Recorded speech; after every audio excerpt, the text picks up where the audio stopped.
नमस्कार दोस्तों, मैं अरविंद कुमार आप सभी का स्वागत करता हूं हमारे YouTube चैनल महागुरु आईएएस पे। तो आज मैं फिर से आपके साथ एक क्वेश्चन डिस्कस कर रहा हूं, क्वेश्चन नंबर 143 जो कि बीपीएससी 69th में पूछा गया था। तो ये क्वेश्चन कह रहा है a man Ramesh who owns a plot of land of 100 square yards increases his plot of land by acquiring 10% more from his neighbor Suresh who also owns a 100 square yards land. After 2 years, he sells back 10% of the total plot to the neighbor. Which of the following is correct? तो इसका एक बार हम लोग हिंदी अनुवाद भी देखते हैं। एक व्यक्ति रमेश जिसके पास 100 वर्ग गज भूमि का एक प्लॉट है, वह अपने पड़ोसी सुरेश जिसके पास भी 100 वर्ग गज भूमि है से 10% अधिक प्राप्त करके अपनी भूमि का प्लॉट बढ़ाता है। 2 साल बाद वह कुल प्लॉट का 10% पड़ोसी को वापस बेच देता है। तो निम्नलिखित में से कौन सा सही है? आइए क्वेश्चन को सॉल्व करने की कोशिश करते हैं। तो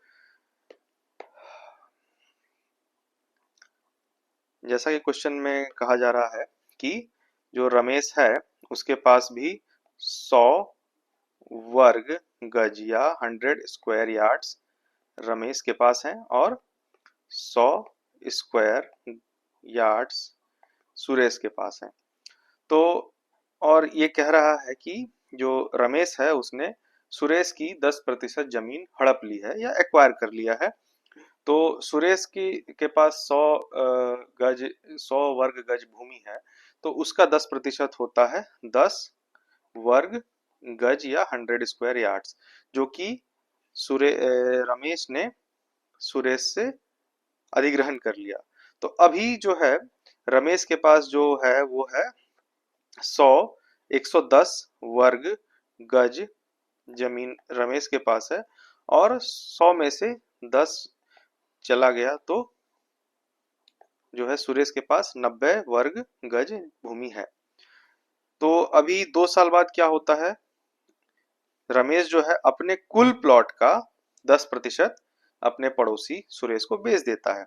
तो कुल प्लॉट का रमेश के पास 110% वर्ग गज 110 वर्ग गज भूमि है, तो उसका जो 10% होता है वो होता है 11 वर्ग गज। तो ये जो है 11 वर्ग गज जो है रमेश जो है सुरेश को बेच देता है। सुरेश की जमीन रमेश हड़प करके वापस सुरेश को बेच रहा है। कितने चालाक लोग हैं। ठीक है, तो अभी क्या हो जाएगा कि सुरेश के पास जो है अब रमेश ने अपनी 11 वर्ग गज भूमि जो है सुरेश को बेच दी है। तो रमेश के पास जो है वो 99 वर्ग गज भूमि है और सुरेश के पास जो है वो 101 वर्ग गज भूमि है। ठीक है, तो अब क्वेश्चन का जो स्टेटमेंट है वो पढ़ते हैं ऑप्शन के।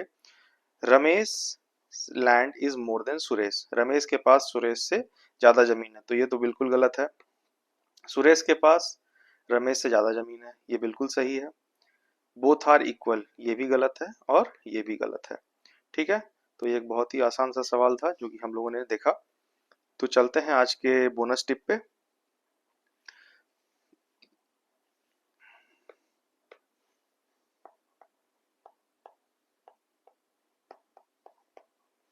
तो कभी कभी कुछ आसान सवाल पूछ लिए जाते हैं जो कि थोड़े ट्रिकी होते हैं। तो आज एक क्वेश्चन देखते हैं कि अगर आपको कभी दिया जाए 2 का पावर 150 माइनस 2 का पावर 149 और कहा जाए फाइंड द वैल्यू, या कहा जाए ज्ञान इसका जो माप है वो ज्ञात कीजिए।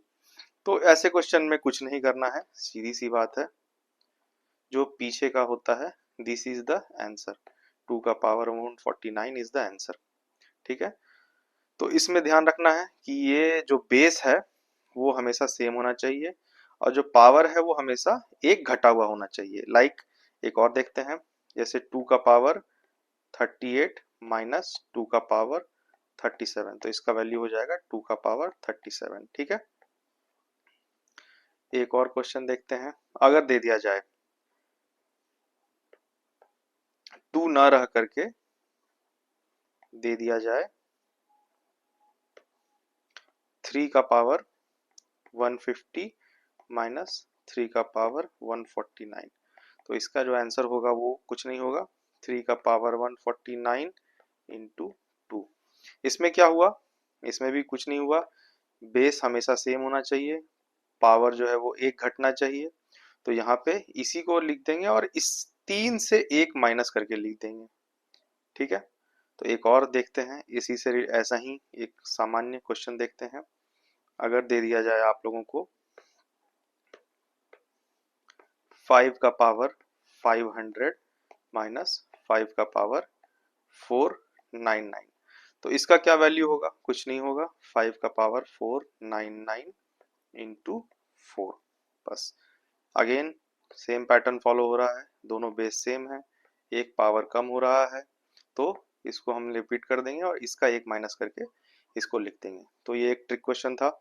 ठीक है, तो आज के वीडियो में इतना ही। वीडियो पसंद आए तो वीडियो को लाइक कीजिए, चैनल को सब्सक्राइब कीजिए, वीडियो को शेयर कीजिए। Thank you very much.